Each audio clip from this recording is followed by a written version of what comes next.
हाँ तो क्या हम हाँ -5/0, ये -5/0 क्या है? पूर्णांक ये परिमेय संख्या नहीं, क्यों नहीं है? क्योंकि इसका इसका हर जो है वह क्या है? 0 है, नहीं होगा। हम जो 3 नियम बताए थे उसी में तीसरा नियम मेरा क्या था कि 0 नहीं होना चाहिए उसका, है ना? परिमेय संख्या का देखो 3 नियम है। पहला नियम P/Q के रूप में हो या P/Q के रूप में एक्सप्रेस किया जा सके। दूसरा नियम P और Q क्या हो? पूर्णांक संख्या हो, तो आपको माइनस में कन्फ्यूजन नहीं होना चाहिए आपको, क्योंकि वही पूर्णांक संख्या हमारा है।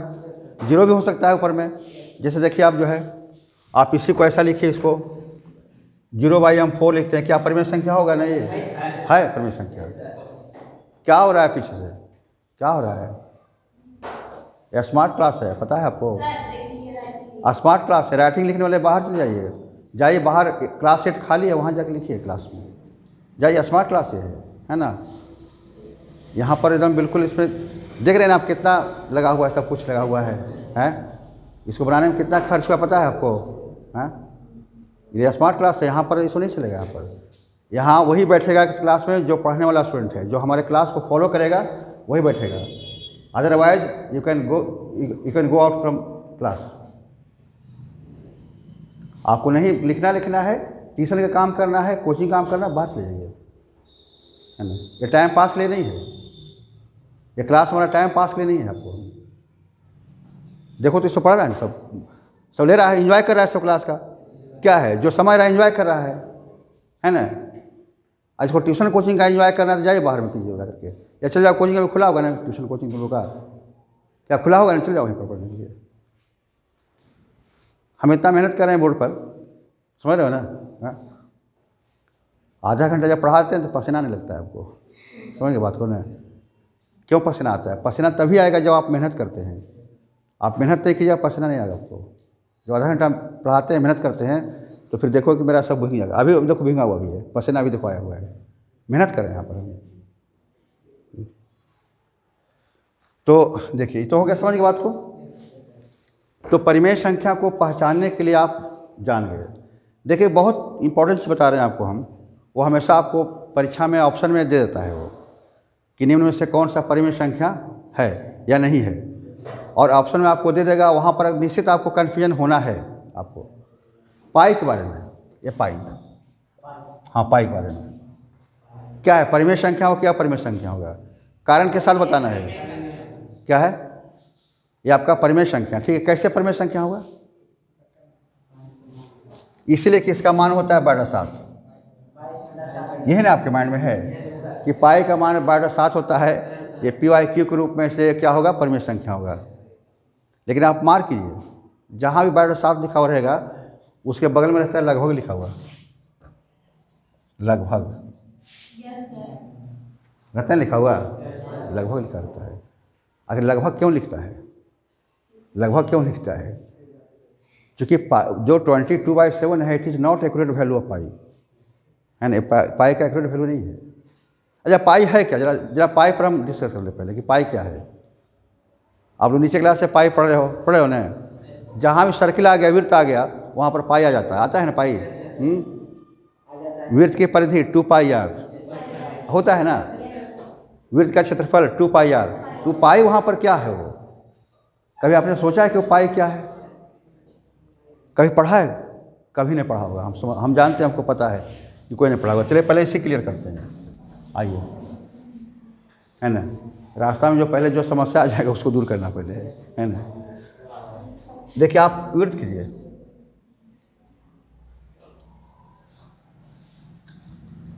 whatever be the size of circle, the ratio of circumference and diameter of a circle is always constant। आपका वृत्त का साइज कुछ भी हो, छोटा हो बड़ा हो, उससे मतलब नहीं है, लेकिन उसकी जो परिधि होती है और व्यास होता है, उसका अनुपात क्या होता है? निश्चित होता है, कांस्टेंट होता है, एकदम बिल्कुल फिक्स है। चाहे आप छोटा वृत्त बनाएं या बड़ा वृत्त बनाएं, ये जो है ये परिधि हुआ ना यहाँ पर, इसका देखिए परिधि हो गया, और ये क्या हो गया? व्यास हो गया। तो परिधि और व्यास का अनुपात क्या होता है? और व्यास का जो रेशियो होगा एक नियतांक होगा, एक हाँ नियतांक होगा, कांस्टेंट होता है। नियतांक में समझते क्या होता है? Fix constant. आप चाहे तो वृत्त का साइज बढ़ा दें, घटा दें, कांस्टेंट होता है। अब पता है इसका मान निकालना आसान नहीं है, इसका वैल्यू निकालना आसान नहीं। इसका वैल्यू निकालने के लिए बहुत सारे हमारे देश के गणितज्ञ, विदेश के गणितज्ञ बहुत प्रयास किए। आर्यभट्ट से लेकर के आपको आर्यभट्ट निकाले, इसका मान निकालने का प्रयास किया। फिर हमारे देश के रामानुजन हैं, वो निकालने का प्रयास किया बहुत, है ना। फिर आपका ये हाँ आर्यभट्ट हो गए, तो हो गए, आर्किमिडीज हो गए, आर्किमिडीज साहब, है ना। ये सब बहुत सारे गणितज्ञों ने इसका मान निकालने का प्रयास किया, लेकिन एक्यूरेट मान कहीं नहीं निकला, कोई नहीं निकाल सका। एक्यूरेट मान समझते हैं क्या होता है ना? पूरा मान कोई नहीं निकाल सका। इसका मान देखिए कैसा आता है, इस तरह से आता है। इसका वैल्यू आता है 7.141। फिर इसके बाद कुछ होगा, इसके बाद कुछ होगा, कुछ होगा, अलग अलग होगा, एकदम अलग अलग निकलता है। हाँ सॉरी 3.14, यानी इस तरह से आपको मान आते जाएगा, डिफरेंट मान आते जाएगा आपको। उसका अंग जो है ना, अच्छा रेकरिंग डिसिमल और नॉन रेकरिंग डिसिमल, इसको समझते हैं आप लोग? जरा इसको समझना जरूरी है। रेकरिंग डिसिमल और हाँ एक होता है नॉन रेकरिंग डिसिमल। देखिए रेकरिंग डिसिमल में क्या होता है, एक ऐसा दशमलव संख्या है जिसमें एक अंक, 1 डिजिट और एक group of digit come again and again. वो जो है ना एक अंक या तो फिर अंकों का समूह, ये बार बार आता है। जैसे देखिए इस तरह से, जैसे मान लो कि 1/3 को लो या 10/3 को लो, कितना होगा? 3.333 इस तरह से आ जाएगा ना, आएगा ना। अब 2/3 लो, कितना होगा? 3 छक्का 18 होगा ना। देखिए इस तरह से भाग इसमें 3 से भाग दिए, इसमें 3 छक्का 18 हो गया। फिर 2 आ गया, है ना। इस तरह से दे रहे हैं ना, किस तरह सारा है, ऐसा आपको आता जाएगा। 0.66 आती जाएगा इस तरह से। अच्छा फिर लीजिए आप लीजिए और भी जो है इस तरह से आपको इस तरह से देखिए ऐसा आएगा बहुत सा संख्या, ये 1.239 इस तरह जो है ना। आप देखिए कि अंकों का समूह या एक अंक या वन डिजिट 1.333 है ना। इस तरह से एक अंक या अंकों का समूह जो है इसका रिपीटेशन होता है, बार बार आता है। रेकर का मतलब होता है रिपीटेशन। रेकर को अंग्रेजी में कहते हैं रिपीटेशन, जिसका बार बार आता है ना। तो ऐसे दशमलव संख्या को हम क्या कहते हैं? रेकरिंग दशमलव संख्या कहते हैं, रेकरिंग डेसिमल नंबर्स कहते हैं उसको, है ना। और जिसमें ऐसा नहीं होगा उसको क्या कहेंगे? नॉन रेकरिंग कहेंगे उसको, है ना। जिसमें ऐसा नहीं होगा उसको क्या कहेंगे? देखिए ना, हाँ एक हो गया आवर्ती दशमलव संख्या हो गया दशमलव, और एक क्या हो गया? अनावर्ती दशमलव संख्या हो गया। तो चैप्टर में आप पढ़े होंगे, अगर इसको रेकरिंग और नॉन रेकरिंग पढ़े होंगे तो आप ये भी पढ़े होंगे कि जो रेकरिंग डेसिमल नंबर है उसको हम P/Q के रूप में लिख सकते हैं, क्या है ना। इस बात को ध्यान रखो, जो रेकरिंग डेसिमल नंबर है उसको हम क्या करेंगे? P/Q के रूप में हम उसको लिख सकते हैं। लेकिन जो नॉन रेकरिंग है उसको हम नहीं लिख सकते हैं, है ना। रेकरिंग को इसलिए लिख सकते हैं क्योंकि उसमें क्या होता है कि अंक या अंकों का समूह बार बार आता है, तो उसका भी टेक्निक है लिखने का, है ना, तरीका उसका है लिखने का, हम लिखते हैं। लेकिन जो नॉन रेकरिंग है, मतलब कि डेसिमल के बाद कुछ आ गया, फिर कुछ आ गया, फिर कुछ आ गया, फिर कुछ आ गया, जब अल्टरनेटिवली आते रहता है, तो उसको हम P/Q के रूप में हम नहीं लिख सकते हैं। और आपका जो पाई जो है, आपका जो पाई है उसी में से आता है वो। इस नियतांक को हम क्या कहेंगे? इसको पाई सूत्र करेंगे, ग्रीक लेटर पाई हमारा है, और इसका मान उस तरह से आता है ना, अलग अलग आता है इसका। पाई का मान हम निकालेंगे तो 3.14, इसके बाद फिर कुछ, यानी कि ऐसा मान आता है ना, कहे ना कि आर्यभट्ट हो गए, फिर आपका आर्किमिडीज हो गए, फिर आपके ब्राह्मीण हो गए, आपके फिर श्रीनिवास रामानुजन हो गए, इस पर बहुत काम किए। लेकिन इसका पूरा पूरा मान किसी ने नहीं निकाल पाया, एकदम बिल्कुल नॉन रेकरिंग में आता है वो। तो जब ऐसी स्थिति है तो इसको क्या हम पी के रूप में व्यक्त कर सकते हैं? इसको नहीं कर सकते, इसको नहीं कर सकते हैं। इसीलिए इसको पाई को क्या कहा गया? ये अपरिमेय संख्या कहा गया। परिमेय संख्या में नहीं आएगा।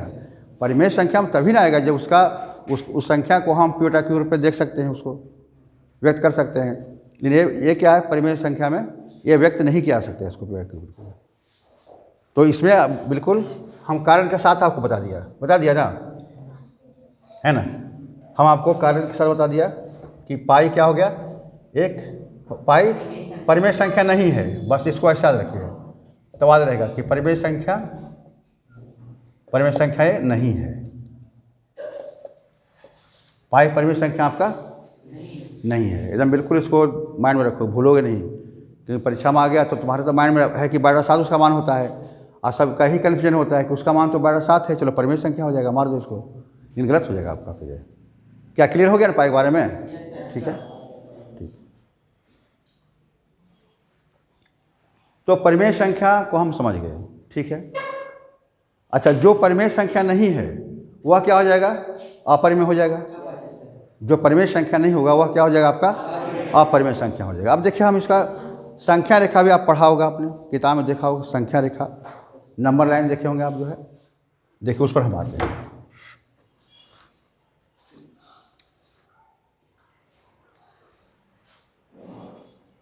तो क्या क्या हो गया? देखिए, प्राकृत संख्या हो गया, हुआ ना, है पूर्ण संख्या हो गया, ठीक है ना।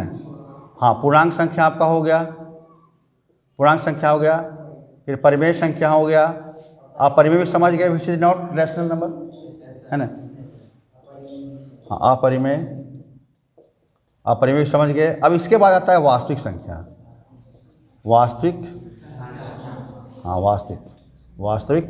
संख्या है ना, ये संख्या हो गया, ठीक है ना। ये सब ये हो गया। चलिए, इतना संख्या को एकदम बिल्कुल विस्तार से आप जो है एकदम माइंड में रखिएगा। अब देखिए, वास्तविक संख्या क्या है, हम उसको समझेंगे। क्या वास्तविक संख्या?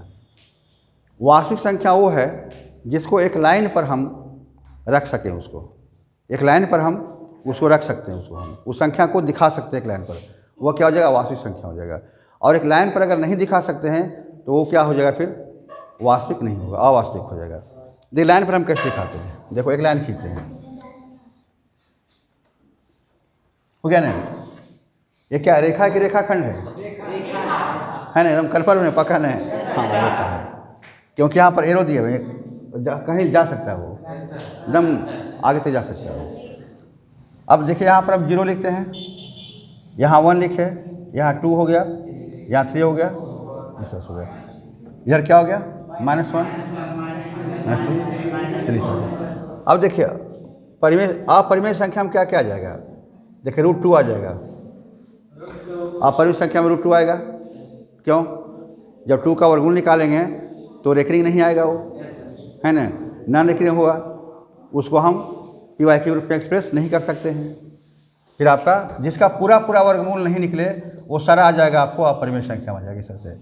और फिर पाई को भी ले लिया, पाई को शामिल कर दिया इसमें, ठीक है ना।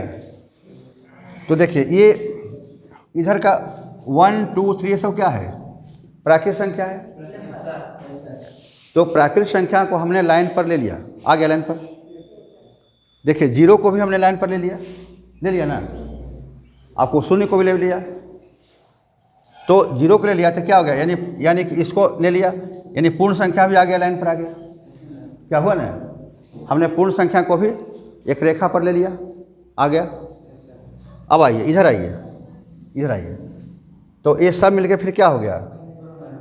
सब मिलके हो गया पूर्णांक संख्या हो गया। तो पूर्णांक संख्या को भी हम रेखा पर ले लिया। चलिए, इसको भी हमने ले लिया। अब आइए, परिमेय संख्या, हाँ, परिमेय संख्या भी ले लिया। ये सब आ जाएगा परिमेय संख्या। देखो, बीच में मान लिया कि देखिए, यहाँ पर मान लो हो गया 1.3 हो जाए, तो 1.3 का मतलब क्या हुआ? 13/10 हो गया, ये परिमेय संख्या हो गया। तब बीच में हम परिमेय संख्या को भी डाल देंगे, हम उसको आ जाएगा ना, बीच में आ जाएगा, सब आ जाएगा। देखिए, बीच में परिमेय संख्या भी आ जाएगा इसमें, बीच बीच में परिमेय संख्या भी आपका आ गया। इसके बाद भी जगह खाली रह गया। वो खाली जगह जानते हैं क्या है? वो अपरिमेय संख्या का खाली जगह है। वह जो खाली जगह स्पेस है वो अपरिमेय संख्या का है। वो कैसे है देखिए, बताते हैं आपको। देखिए यहाँ पर लेते हैं, ये 0 यहाँ पर 1 लिया, यहाँ पर हम 2 लिया। अब √2 क्या है? अपरिमेय संख्या है। अब देखिए √2 को हम कैसे दिखाते हैं। इस पर हम √2 को इस संख्या रेखा पर हम कैसे दिखाएंगे? देखिए क्या करेंगे हम।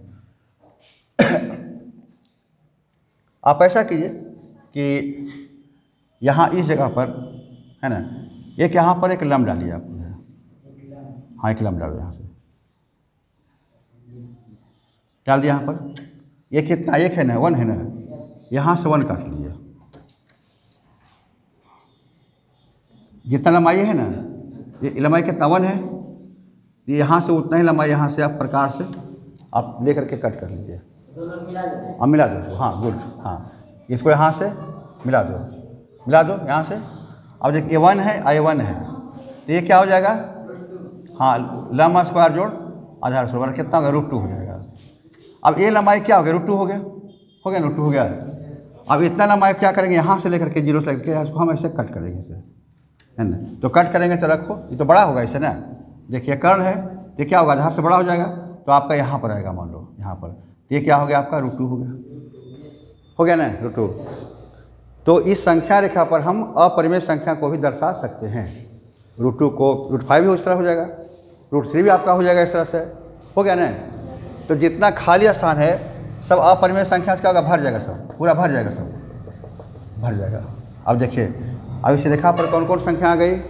प्राकृत संख्या, पूर्ण संख्या, पूर्णांक संख्या, परिमेय संख्या, अपरिमेय संख्या। अब जगह नहीं इस पर है, फुल हो गया। अब इस पर कोई जगह नहीं है। मतलब क्या हो गया कि अब इस दुनिया में बस इतनी संख्या रहेगा। एक रेखा पर जो संख्या हम डालेंगे बस इतने डाला जाएगा, अब जगह नहीं है। अगर कुछ नया तरह का संख्या रहता उसकी जगह रहता तो फिर नया नाम हो जाता, कोई समाप्त हो गया जगह।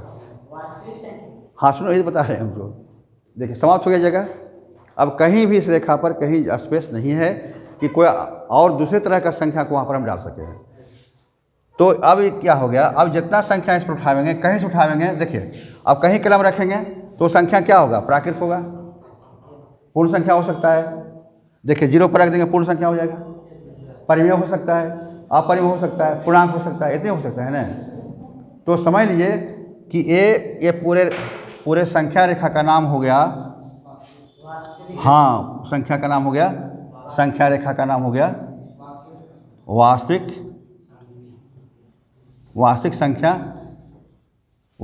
संख्या रेखा हो गया, है ना। इसको कहते हैं रियल नंबर लाइन, कहते हैं इसको रियल नंबर लाइन कहते हैं, है ना। मतलब कि आपका सब वास्तविक हो गया। जितना प्राकृत संख्या है सब वास्तविक हो गया, पूर्ण संख्या वास्तविक, पूर्णांक संख्या वास्तविक, परिमेय संख्या वास्तविक, अपरिमेय संख्या वास्तविक, सारा वास्तविक हो गया। अगर इसको बढ़िया से स्टूडेंट समझ गया होगा तो एकदम दिमाग क्लियर हो गया, साफ हो गया, है ना, बिल्कुल क्लियर हो गया, है ना। और आप जो है फिर घर में जा के आप जो है देखिए, इसको देखिए, इसको हमारा जो चल रहा है इसको डालेंगे सोशल साइट पर, इसको देख के रिवाइज करो इसको, है ना। फिर मैंने मेरा क्लास फिर कीजिए एक तरह से, है ना। बार बार देखो उसको, एकदम माइंड में एकदम प्रवेश कर जाएगा, आपका एकदम सेट कर जाएगा माइंड में आपको जो पढ़ा रहे हैं। और आपको फिर यहाँ से जाने के बाद भी मेरा काम चलते रहेगा। आप हमसे सोशल साइट के माध्यम से आप जुड़े रहिए, ज्ञान प्राप्त करते रहिए। जो भी आपको हम ज्ञान है, अब तो कल हम बताए थे, ठंडा में कितना प्यास लगता है तुमको, बोलो। सुनिए, बताते हैं, जीवन को, लाइफ को बदलिए, लाइफ स्टाइल को, है ना, लाइफ स्टाइल को बदलिए, ठीक है ना। हैं, लाइफ स्टाइल को बदलने का मतलब क्या हुआ कि हम जहाँ बैठेंगे अपने सीट पर पानी का बोतल रखेंगे और जब प्यास लगे अपना घूट घूट चलते रहेगा, मेरा पीते रहेंगे। अब मान लो कि यहाँ से उठोगे, नीचे जाओगे पानी पीने के लिए, और उतना देर में कुछ ऐसा चीज़ बता दिया कि वही आ गया, आपको कंपटीशन परीक्षा में आ गया, एग्जाम में आ गया, आप चूक गए, है ना। तो अपने जीवन शैली को, लाइफ स्टाइल को चेंज कीजिए, हर क्षेत्र में, बैठने में, उठने में, क्लास करने में, सब चीज़ में चेंज कीजिए, आप लाइए। तो हम समझते हैं कि आपको संख्या रेखा पर एकदम पूरा क्लियर हो गया। और मैथ में इसमें आज हम संख्या में नंबर सिस्टम में यहीं तक रखते हैं। और कल हम बताएंगे आपको, जो नेक्स्ट क्लास मेरा होगा उसमें हम बताएंगे क्लोजर प्रॉपर्टी, क्रम विनिमय नियम, जो गुणन संख्याओं का, उस पर हम चर्चा करेंगे। पाई वास्तविक संख्या है। पाई अवास्तविक संख्या हो गया, जब अपरिमेय हो गया, जब अपरिमेय हो गया तो वास्तविक संख्या हो गया। परिमेय हो गया तो वास्तविक संख्या हो गया। हाँ, ये पूछे सवाल कि कौन वास्तविक संख्या है, तो वहाँ पर कन्फ्यूजन मत करो होगा, वहाँ पर तो है ही, वहाँ पर कन्फ्यूजन मत करना। वो पाई आपका वास्तविक संख्या आपका हो जाएगा आपका। क्या अच्छा बताइए, इसमें कोई डाउट अगर है तो आप पूछिए, आप डाउट पूछिए। जब किन्हीं को कोई डाउट है एकदम डाउट को क्लियर कर लो यहाँ पर। हाँ, कोई डाउट वगैरह क्लियर कर लो, कोई डाउट है पूरा में डाउट हो सकता है। हमारे कोई अब नीचे जाएगा पानी पीने के लिए, तब उसमें क्या समझेंगे नहीं तो वही डाउट हो गया। क्या क्लियर है ना सबको?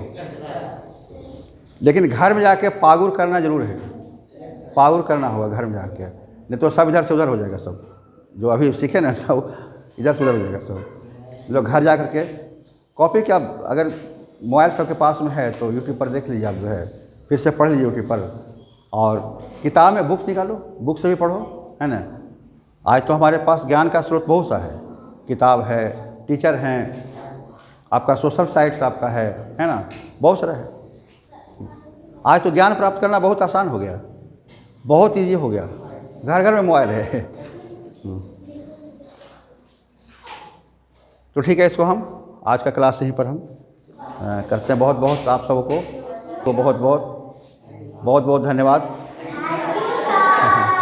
मन से पढ़िए और जीवन में कुछ कीजिए, है ना। मन से पढ़ना है।